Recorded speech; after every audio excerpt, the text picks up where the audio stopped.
man je pense que nu mu ko yàgg waxee rek y a un grand manque de respect ba nga xam ne ay autorités am nañ ko ci filière porcine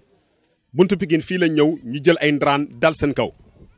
ñu def suñu point de presse wax ak état bi suñu ministre bi fi nekkoon Samba Ndiobène Ka xeex si dossier bi ba président de la République demandé waa APIX ñu dédommager éleveur de porc yi nekkoon buntu Pikine macha allah dédommagé nañ leen. léegi nag ñu jógee si buntu Pikine l'autorité qui est dans le département de Pikine muy le préfet de Guédiawaye ñëw moom ak waa direction de l'environnement ñëw mooy waa Eaux et Forêts ñëw agressé ñi nga xam ne ñoo fi nekk di yëngu ci élevage porcin. man man lu ma leen di wax ci agressé mooy ñàkk respect bi am ci filière. parce que yow mënoo ñëw ñun lépp lu ñuy liggéey fii Sénégal dañ ko tënku ci benn loi bu tudd loi d'orientation agro-sylvo-pastorale te loi boobu dañ ko voté assemblée ñoom président premier ko teg fi benn fonds bu tudd fonds national agro-sylvo-pastoral pour mu accompagner ñii di yëngu ci toutes les filières. ñooñu ñëw woo ñu ne ñëw leen ngeen structuré depuis presque 4 ans ñi ngi xeex di structuré pour développer filière bi donc mënuñu toll fii am suñuy recensement am suñuy information di ko yónnee les services de l'élevage di ko yónnee les préfets di ko yónnee les gouverneurs di ko yónnee l'État du Sénégal à travers le ministère de l'élevage et que ñu toll fii ay nit ñëw di dal si ñi di yëngu ci mbaam te mais ma ne la ce matin lañ ma woo parce que ñun jot benn sommation déguerpir moment yu buntu Pikine amee problème jot nañu moment sommation de déguerpir quelques mois avant buñ ko jotee lu ñu njëkk def dañu dem waxtaan ak waa direction environnement yu fi nekk mooy yi responsable Eaux et Forêts ñu toog waxtaan ak ñoom ne leen ñun du fi ay sàcckat ñoo fi nekk on est dans la réserve depuis plus de 30 ans ñu fiy liggéey te suuf fii gars yi yor fi dañ ko jënd tabax fi dugal fi seen xaalis jël seen mbaam di liggéey donc di dundal seen i famille donc yéen loo leen amee ba ngeen soxla seen site bugg ci liggéey parce que nee ngeen am nga benn nouveau décret bu génn mais ni ngeen koy defee pour ñun def leen ko pour ñëpp ñu nekk ci réserve yi réserve yi fii ngay dem nii ci wetu Padois bi ay réserve de décharge de déchets mécaniques moo fa nekk nit yi dafa jaay ay ferraille kenn musu leen tëbal mais ay acteurs de développement yu yëngu ci mbaam ngeen bëgg leen jógloo mais proposer leen un site de recasement ñu ne leen ñun sax loolu xam nañ ne mënu leen ko def mais ñun ñii suñu organisation mi ngi liggéey ak ministère de l'élevage mi ngi liggéey ak état Sénégal pour jéem a am benn site définitif pour ñu recaser tous les éleveurs de porc yu nekk dans la région de Dakar parce que Dakar y a 1200 éleveurs de porc yu fi nekk dans cette région donc c'est des chiffres d'affaires de milliards yu fi nekk donc mënuñu ñëw yeewu suba teel benn ay préfet jot benn kayit ne ay nit yu ne ñoo ne xeetu mbaam mi da leen di xeeñal moom mu yónni waa direction environnement gars yi génne ay papiers yu kenn xamul ne ñu dañuy décrépir ñun bu ñu jotee documents yooyu dañu jël documents yëpp tënk ko bind benn lettre d'audience au préfet xamal ko ne dëkk bi ñu nekk nit nu mu fi amee droit di yar xaram noonu la fi nit amee droit di yar mbaamam nit nu mu amee droit di yar ginaaram noonu la fi nit amee droit di yar mbaam ñii di yar mbaam dem nañu ba respecter population bi bu ñu yar seen mbaam dañuy déplacer wu dem dans des zones yi nga xam ne zone de développement la ñu ñëw di fa yar seen mbaam mais am na ñuy yar seen xar seen biir néeg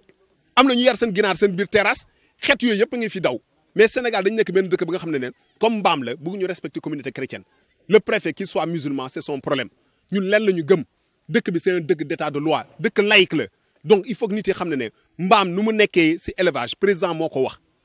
c'est le président de la République te maa ngi delluwaat ci cadre monsieur le président yaa fi ne mbaam gàtt na waaye su juri la bokk mais j'ai l'impression que ces agents ne respectent pas lu nga bëgg def le président est en train de se battre pour développer la filière porcine mais certains agents de l'État sont en train de torpiller les projets du président de la République donc monsieur le président les préfets que tu nommes xamal leen ne ils sont là au service des populations ils sont pas à la destruction des biens des populations mais déggoo ma ne la ñun def nañu réunion ci bureau préfet pour l'instant yéen xar kii comment taskatu xibaar yi la ñu woo pour au moins jàll leen information on a appelé des huissiers ñun dañuy teg lépp ci yoon nee naa leen depuis le combat de Buntu Pikine ñun filière bu organisé la on est structuré on fait partie des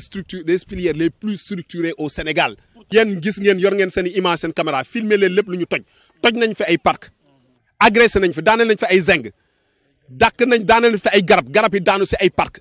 mbaam yi am na yi nga xam ne dañu blessé dugg ci àll bi tasaara nañu alalu jàmbur te lenn nag laa leen xam ne bu dee ñoom respecté wuñu ñun en tant que éleveur de porc bu dee respecté wuñu mais nañu respecté mala bi nga xam ne moom la ñu daaneel ay xeer ci kawam daaneel ay garab ci kawam te naa leen wax benn affaire comme léegi dañuy jaay dëgër bopp dañuy jaay xeex dañuy jaay fitna. leen ne Sénégal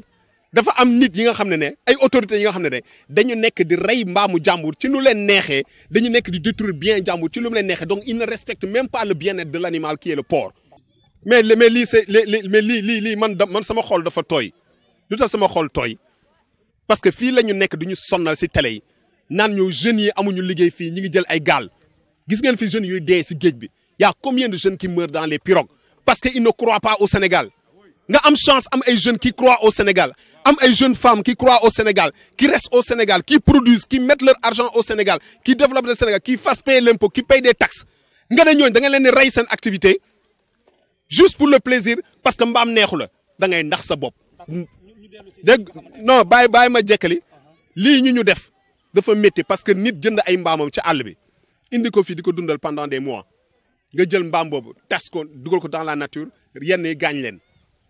kooku léegi nan lay def pour dundal jabootam si période Noël yi ñu def ren corona moo dal ñëpp dëkk bi yëpp di jooy corona maire yi nekk ay jàmbaar jeunes yi nekk ay jàmbaar xeex dajale seen xaalis naan nañu jéem a góorgóorlu jógaat moment yi ñuy jóg pour dimbale seen famille nga rey seen activité qu'est-ce que tu vas faire pour ces familles là seen doom yi fin du mois bi kan moo leen di fayal école feetu Noël nan la ñuy solalee seen doom yëre ku si feebar nan lañ lay fajee ku si am facture de loyer mois bi dan nga koy fayee man nee naa la gis nga Sénégal dafa ñun suñu maire yi j'ai l'impression que suñu maire yi c'est des gens qui croient pas à leur population parce que éleveurs yi nga gis fii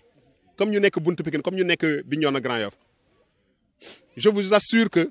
chaque fin du mois dañuy fay ay taxes parce que ñun dañu nekk ay acteurs de développement nekk ay chrétiens xam lan mooy suñu wàll si suñu réew ñun duñu xaar ñun duñu toog di laaj lan la suñu réew mën a defar dañuy xool lan la ñu mën a defaral suñu réew parce que ñun dañu gëm Sénégal donc ñun ñi maire yooyu ngay wax suñu acteurs dañ leen yàgg fay te mosuñu fi def pepp mais na la ñun on n'a pas à les interpréter parce que booy ñëw di jël sa xaalis da nga war a di nemmeeku ci ñi ngay jëlee xaalis parce que ñoom ñooy sa source de revenu non mais jaay doole amul si réew mi on est dans un pays de droit sama rek loolu laa lay expliquer on est dans un pays de droit ñun nee naa la ñun yeewuñu subatel mettre suñu organisation dañ ko teg si lii nga xam ne loolu le président de la République Wade moo ko démarré moo lancé ñu génnee parce que CEDEAO yëpp ñoo ne dañu war a am benn loi d'orientation agro-sylvo-pastorale loi boobu dañ ko voté assemblée nationale loi bi génn teg fi benn fonds bu nga xam ne fonds boobu moo mën a jàppale filière yëpp pour filière yëpp développé wu muy élevage muy agriculture muy environnemental léegi nu mu tuddati organisation boobu moo ñëw di ñu tete ne ñu boo leen bëggee développer seen filière foog ngeen respecter benn loi bu tudd loi d'orientation agro-sylvo-pastorale le président de la République lors de la journée nationale de l'élevage bu 2016 en Ndioum jox ñu parole nañu wax leen lan moo leen métti ñu tegal ko suñuy tënk ne ko ñun fii la ñu bëgg yóbbu filière porcine xam nga ne ñun nekk ñu di fitna nit dañuy topp politique de développement bu président de la République bu Sénégal def dans le plan de développement de l'élevage non parce que fii maire bi man j'ai l'impression que maire bi sax dafa xamul lan mooy droit am fii c'est une réserve naturelle moom day ñëw encaisser à l'intérieur d'une réserve naturelle déjà loolu délit la mi ngi jël xaalis ci biir réserve naturelle d'accord ñun suñu problème c'est le préfet parce que aujourd'hui su fi waa Eaux et Forêts amee fit dugg si c'est préfet qui les a donné l'autorisation qui les a donné l'ordre ba pare nag ñu ñuy jéem a naq di ñu jéem a xokotal ne ñu jox nañ leen camion